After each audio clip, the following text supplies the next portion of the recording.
प्रदेश Congress committee के द्वारा एक वेबसाइट लॉन्च की गई है जिसमें फॉर्म भरा जाएगा वेबसाइट के माध्यम से। तो ये एक क्यूआर कोड है जिसको स्कैन करते ही वेबसाइट खुलेगी। ये क्यूआर स्कैन सबको हम लोग उपलब्ध कराएंगे और क्यूआर स्कैन कोड को स्कैन करने के बाद में जो फार्म खुलेगा उसमें एक वीडियो हम साथ में डाल रहे हैं जिसमें कैसे ये फार्म को भरना है, क्या क्या स्टेप होगा, वो चीज़ भी बताएंगे। और ये सारे के सारे जो भी फार्म जिस नगर निकाय, नगर निगम, नगर परिषद, नगर पालिका में आएगा उसमें बाकायदा कौन सी सीट आपकी आई है, कौन सा वार्ड है, आप पहले उस वार्ड से लड़े हो कि नहीं लड़े हो, आप इंडिपेंडेंट लड़े हो या पार्टी से लड़े हो, आप पार्टी से लड़ना चाहते हो, आपका संगठन में क्या योगदान है, वो सारी जानकारियां लेने के बाद में हमारे पास में प्रदेश कांग्रेस कमेटी में जितने भी फार्म आएंगे हम वहाँ की जिला कांग्रेस कमेटियों को वो फॉर्म सारे के सारे वैसे के वैसे एज इट इज उनको प्रोवाइड कराएंगे। इसके साथ साथ अगर कोई जो मैनुअल फार्म जो हार्ड कॉपी में होगा वो भी भर करके वहाँ पर जमा करा सकता है, ब्लॉक में भी दे सकता है, जिले में भी दे सकता है। और वो सारा इकट्ठा करने के बाद में जो हमारी प्रदेश की तरफ से जो पॉलिटिकल अफेयर कमेटी जो जिले के प्रमुख नेताओं की होगी, जिनकी मीटिंगें अभी 2 दिन से हमारी चल रही हैं, ये जिले वाइज वो सब लोग बैठ करके और फिर फैसला करेंगे।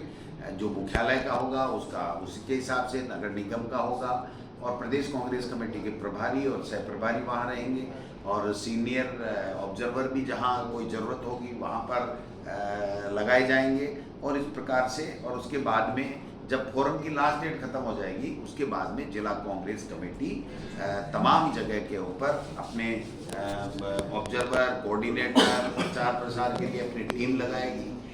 ये ऐसे कर करके हम नीचे तक block level, booth level, ward level तक सब जगह हम लोग पहुंच करेंगे। इसमें महत्वपूर्ण बात यह है कि 50% से ज़्यादा टिकट हम युवाओं को देंगे, जैन जी को देंगे। ये हमारी पार्टी का पूरा फोकस है। बाकी कैटेगरी वाइज तो सब है ही है, जाति वाइज तो सारा ओबीसी, SC, ST जो भी है ही है, लेकिन ये विशेष रूप से महिला का आरक्षण भी है। तो हमें केवल ये देखना है कि युवा और जीतने वाला, पार्टी के प्रति लॉयल और सारी चीज़ें देख करके। तो इस प्रकार से हमने जो सेंट्रलाइज सिस्टम था उसको इस तरीके से कर दिया कि सब लोग बैठ करके जिले के अंदर जो कमेटी होगी वही टिकटों का फाइनल करेगी। एक नेता या प्रदेश कांग्रेस कमेटी कोई टिकट फाइनल नहीं करेगी, यानी हम लोग भी यहाँ से नहीं तय करके भेजेंगे और एक किसी नेता विशेष को भी हम लोग अधिकार नहीं दे रहे हैं। पूरा का पूरा पारदर्शिता से सब साथ बैठ करके समन्वय के साथ में चुनाव लड़ेंगे। हम केवल ऑब्जर्व करेंगे कि कहाँ दिक्कत है, वहाँ पर हम प्रदेश कांग्रेस कमेटी दखल देगी या AICC दखल देगी। बाकी हम लोग तैयार हैं और चुनाव जीतेंगे। और जिस प्रकार से इन्होंने OBC की सीटें कम की हैं, नगर निगम, नगर निकाय के अंदर जो है वो पहली बार इन्होंने बेईमानी की है कि सारों को मिला करके किया गया है OBC का और SC ST का रिजर्वेशन, जिससे जो नगर निगम और बड़ी जो नगर परिषदें हैं उनमें SC ST और OBC का जो आरक्षण है वो कम आया और नीचे छोटी जो नगर पालिका है उसमें ज़्यादा है। ये बेईमानी इन्होंने की है, इसका भी हम लोग देख रहे हैं, इसको लीगली भी एग्जामिन कर रहे हैं कि भाई किस प्रकार से। पंचायत चुनाव में तो वैसे ही होता है, लेकिन यहाँ इन्होंने पहली बार ये किया है। मैं समझता हूँ कई जगह लॉटरियाँ भी नई गलत निकाली हैं, जिसकी शिकायत मिलने के ऊपर हमने ठीक भी कराया है।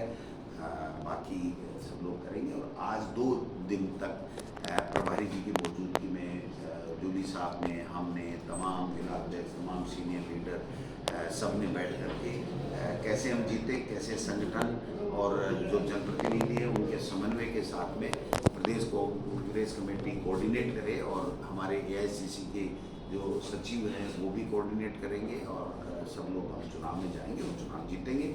हमने स्टेट की तरफ से भी एक घोषणा पत्र हम लोग तैयार कर रहे हैं कि भाई हमने ये प्रमुख चीज़ें की थी, आपने 2.5 साल में कुछ नहीं किया।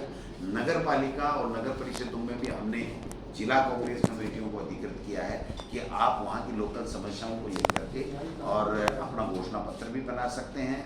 और जो हमारी सरकार और इस 2.5 साल में सरकार ने जो काम किए उनका तुलनात्मक विवरण भी हम जनता के सामने रख करके और चुनाव लड़ेंगे और चुनाव सर लिस्ट कब तक आने की उम्मीद है? नहीं, अभी तो आचार संहिता ही नहीं है, तो अभी तो कैसे लिस्ट आएगी आप और बताइए। सर एक सवाल ये कि जेंजी के जो 50% आरक्षण की बात कर रहे हैं, क्या देश में जिस तरीके का माहौल चल रहा है जेंजियों का, उसकी वजह से है या पहले से आपको पता है कि नहीं, हमारे राहुल गांधी जी तो पहले दिन से कह रहे हैं भैया, जब वो इंडिया कांग्रेस के अध्यक्ष बने थे तब भी वो कह रहे थे हमने राजस्थान में पूरा जो संगठन है उसमें 50% संगठन टोटल नीचे से लेके ऊपर तक 50 साल से कम उम्र के और 50 साल से जो हमारा AICC का जो कानून कह रहा है, हमारा जो वो कह रहा है उसके मुताबिक किया है। तो अब इन चुनाव में भी हम लोग इस हमारे जो है उसको अडॉप्ट करेंगे। सर सरकार ने जो नियम बनाया कि स्कूलों में फोटोग्राफी वीडियोग्राफी बैन को लेकर उस पर क्या कहेंगे? वो चलने वाली बात नहीं है, ये बेईमानी की बात है, अपनी नाकामियों को छुपाना चाहते हैं। शिक्षा मंत्री बिल्कुल दिमाग से खाली आदमी है, कोई मतलब नहीं है। 15 अगस्त 26 जनवरी कोई भी प्रोग्राम कोई भी फंक्शन में आप जाओगे तो क्या प्रिंसिपल से आप मीडिया के लोग लेओगे? जनप्रतिनिधि हर विद्यालय विकास समिति और प्रबंध समिति में 2-2 लोग नॉमिनेट करता है, क्या वो नहीं जा सकते अपनी विकास समिति और प्रबंध समिति में? क्या उनको विजिटर रजिस्टर पे साइन करने पड़ेंगे? जनता का जुड़ाव होना चाहिए। ये मैंने सुबह भी देखा था, एक किसी ने कहा था, मुझे बहुत अच्छा लगा कि ये जेलें हैं क्या कि इसमें प्रतिबंधित करो? ये विद्यालय हैं, इसमें जब तक जन भागीदारी सहभागिता नहीं होगी तब तक न तो बच्चे जाएंगे, न भामाशाह आएंगे, न स्कूल सुधरेगी। आप अपनी नाकामियों को छुपाने के लिए तुगल की प्रमाण दे रहे हो, ये कतई जनता स्वीकार नहीं करेगी और मीडिया भी स्वीकार नहीं करेगी। सर जिस तरीके से चुनावों को लेकर देरी देखी आ रही है, एक बार फिर से सितंबर तक टाल दिया गया है। एक तरफ आप जो है चुनाव नहीं कर पा रहे, दूसरी तरफ सुरक्षा को भी नेगलेक्ट कर रहे हैं, सीएम को बम उड़ाने की धमकी मिली, किस तरीके से? मैं यही कह रहा हूँ, वन स्टेट वन इलेक्शन की टीम हाँकने वाले अब कहाँ गए? अरे लेट कराया, 1.5 साल लेट कराया, फिर आपने हाईकोर्ट में लिख के दे दिया कि हम इतने तारीख को लॉटरी कर देंगे। आपने आदेश निकाल दिए कि इतने तारीख को हम लॉटरी कर रहे हैं और फिर उसके बाद में आपने 1 महीने उसको आगे कर लिया, तो कहाँ गया आपका वन स्टेट वन इलेक्शन?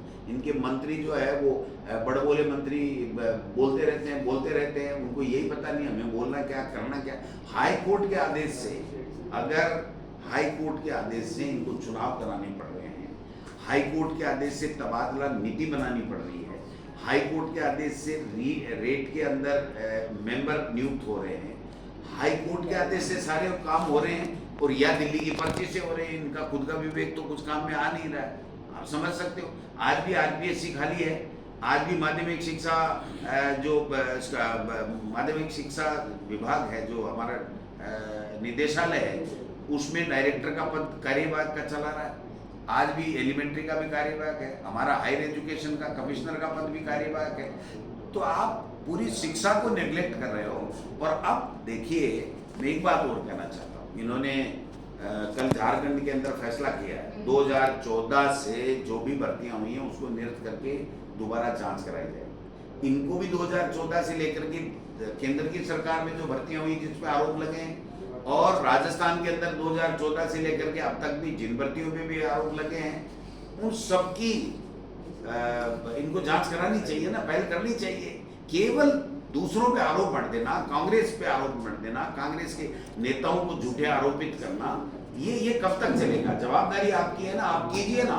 जब झारखंड की हमारी कोलिजन से मिली, हमारे सहयोग से गठबंधन की बनी हुई सरकार कर सकती है, तो केंद्र की और यहाँ की डबल इंजन की सरकार ये फैसला क्यों नहीं कर सकती?